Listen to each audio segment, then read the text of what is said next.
Matsuda and Yoshiyatsu, a very fine Oriental team. And Mr. USA, Tony Atlas against Hacksaw Duggan, that's got to be a very, very interesting match. You know, Hacksaw Duggan, you got the Louisiana heavyweight belt now. You feeling pretty proud of yourself. But you kind of remind me of a story that my grandmother used to tell me about this old snake that was laying out in the woods. And he was all broken up in all kind of pieces and everything. And he told this little boy, he said, take me home and take care of me. His little boy said, no, you gonna bite me. He said, no, I ain't gonna bite you. He said, you take me home and take care of me. He said, no, I ain't gonna do that. You gonna bite me. So the little boy trusted the snake, and he took him home, nursed him back to health and everything. When that old snake got healthy and strong, he bit the little old boy. Little boy looked at the snake and said, how come you bit me? He said, because I'm a snake. And that's exactly how old Hacksaw Duggan is. He come out there talking about he won a push-up contest. So I accepted his challenge. And what did I get for it? He jumped on me and tried to whoop the daylights out of me. Then he said he wanted to wrestle me in a tag team match. So I accepted the challenge and I got into the match. And look at what happened. Hacksaw Duggan busted my, get that camera in there and look at my head. Hacksaw Duggan, you speared me and bust my head open. But you let me tell you something, son. I got another match with you on the 15th in downtown New Orleans. And the only thing that is on my man, brother, it's getting even. Now, I know about that old snake. And something else my grandmother told me about when you get a hold of a snake, what to do with it. Don't trust it. You step on his head, because if you mash the head, the body will die. So Hacksaw Duggan, you tried to mash my head. You had me bleeding. You had me dizzy. You had me halfway out of my wits. It started off to be a wrestling match, and it ended up into a dog fight. Now, on the 15th in downtown New Orleans, I don't know if we're going to wrestle or if we're going to turn into a dog fight. But whatever it's going to be, I'm going to be there. You make sure you be there too, Duggan. Hey, what's up everyone? It's Giorgio, your friendly neighborhood YouTuber, and that right there was the perfect way to introduce today's topic, which is Mr. USA Tony Atlas. This is episode 11 of Beyond Wrasslin, and I figured I would change it up by talking about something that is pertaining to this really great month that we are in right now, and that is Black History Month. And I couldn't think of a better way to honor, successful black people in our country than, Mr. USA Tony Atlas, because, I don't know if a lot of people really know this, but, Tony Atlas, he paved the way for a lot of, black wrestlers in the wrestling world today. And, he's had a really great historic career, and, of course, he was known for his great powerlifting abilities. He's won multiple titles and championships, and, and he definitely, and of course, he won Mr. USA bodybuilding title, and that's really impressive because not everyone can win that. But I definitely have to start from the beginning. He was born Anthony White on April 23rd, 1958 in Roanoke, Virginia. He's had many different ring names. It was Samba, Black Atlas, Black Superman, and the reason why he was called Black Superman, I guess, because of his awesome physique or whatever. He was trained by, Larry Sharp in the world of wrestling. He started wrestling in 1974 for the NWA, the National Wrestling Alliance. And then he made his in-ring debut on July 10th of that year. And he wrestled, it was a tag team match with the Bob Brokers against Art Nelson and the Blue Scorpion. And then from there, he's worked in many other wrestling organizations. He's worked with the Georgia Championship Wrestling, or WCW as it will become, and I'm going to show you a couple of little screenshots of like who he's worked with. So yeah, he's worked with Hogan. He's even teamed up with Andre the Giant in Mid-South Wrestling, and they had some really great matches together, even in the WWF. And And I don't think a lot of people know that he actually feuded with Hogan, you know, back when he first came into the business back in 1982, back in Global Championship Wrestling. You know, and that was a really crazy time, you know, because this was before the Hulkamania era and everything. So there's a match of them on YouTube, you know, Hulk Hogan versus Tony Atlas. So you definitely want to go and check that one out. And speaking of feuds, I'm going to show you a great promo segment with Tony Atlas and Ric Flair from WCW, the Jim Crockett era. The front of the line, the back of the line, but gradually, because I was persistent and because I was more man than the other wrestler alive, this became mine. Along with this came the $500 suit, the $100 ties, the lizard shoes, the Rolex watches, the diamonds, the gold, everything that Ric Flair has ever wanted and ever represented is mine now because I'm the World Heavyweight Champion. And Tony Atlas, I don't mean to degrade you as a man, but you aren't in the class. You haven't got the prestige. Sure, you're a great athlete, great body, an average wrestler, but you don't have what it takes to be in the ring with me when it comes to the World Heavyweight title. Well, I think you've made your point abundantly clear, and Excuse me, Mr. Champion, but I understand you was out here talking about me, and I want to understand exactly what you were saying about me. well, it's going to take a long time. So I'm going to say it real quick. How come you can't give me a title shot? First of all, let's make one thing clear. When they allot me time on World Championship Wrestling, nobody but Gordon Soley and myself stand here. Now, I'm talking to you, boy. Listen to me. Okay, I'm telling you.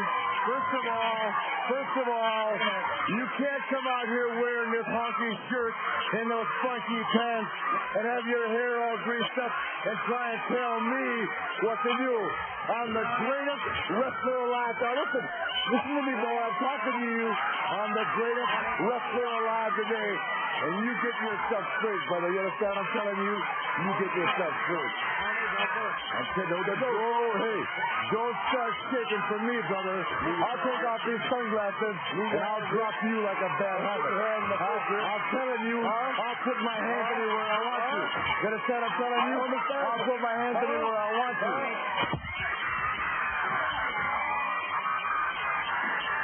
right there. Wait a minute.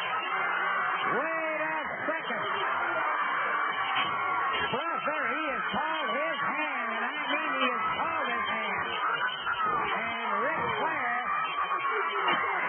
Tony Atlas has removed his referee.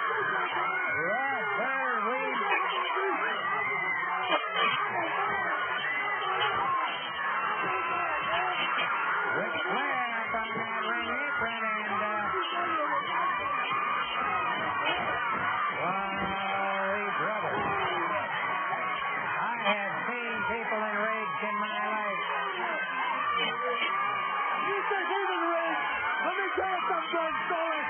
I put the man from head to toe. And there's not a man alive, much but a man like him, to lay their hands on me.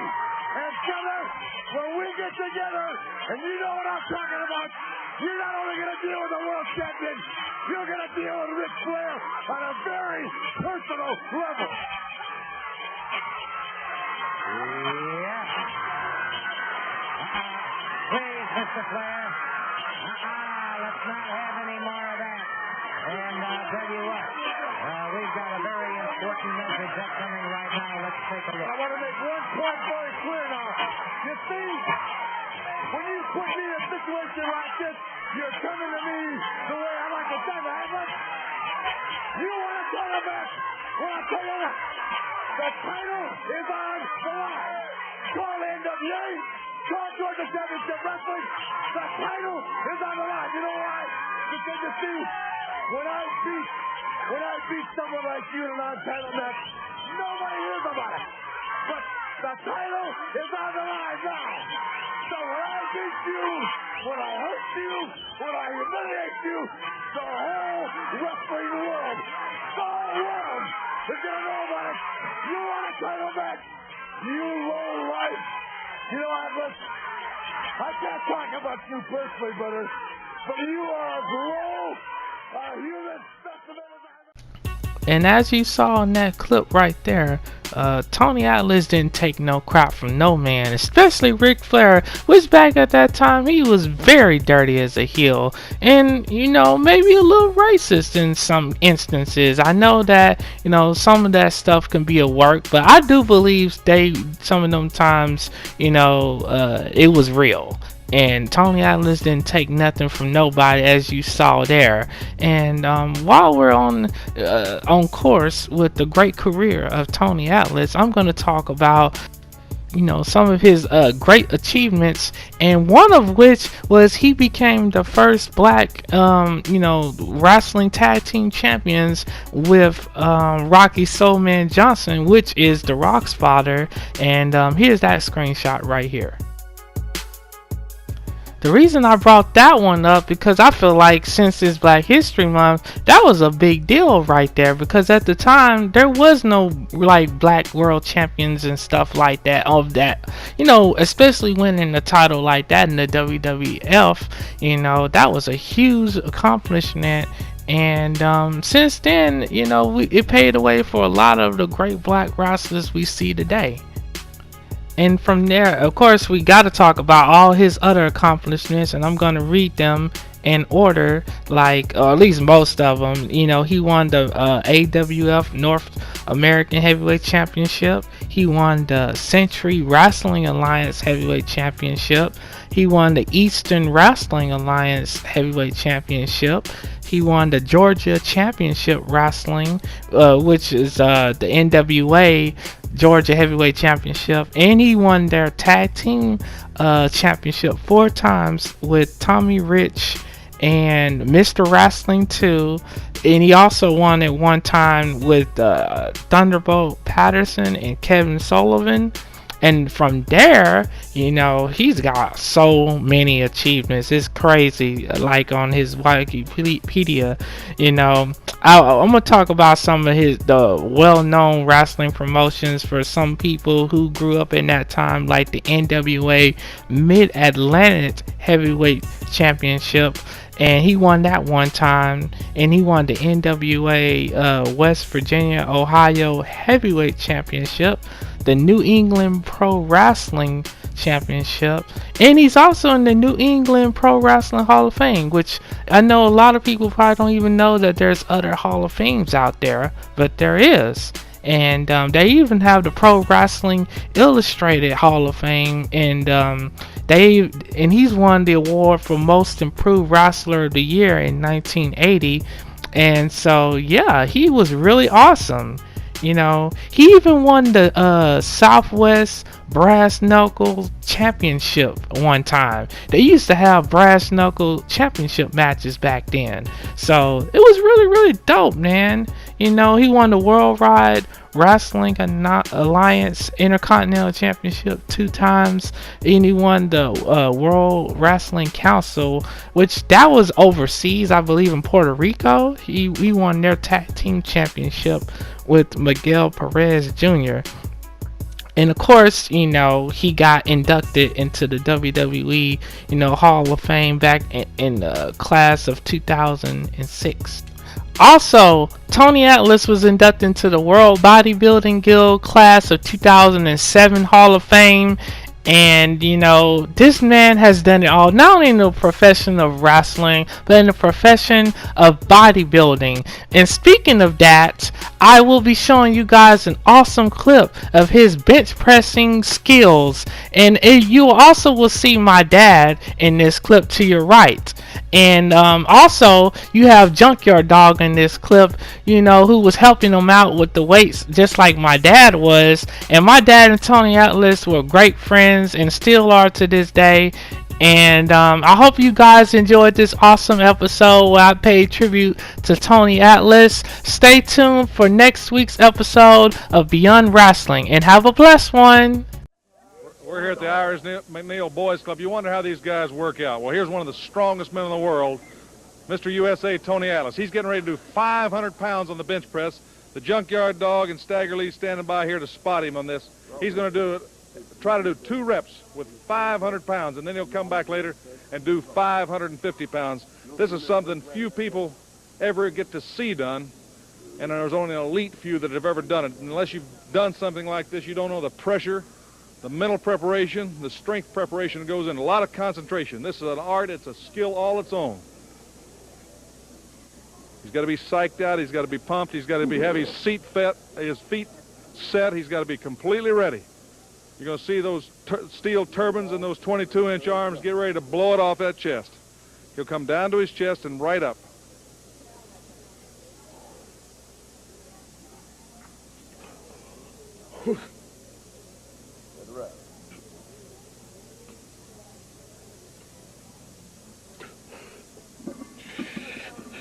Rock with it, Daddy. Rock with it. Rock with it. Rock with it.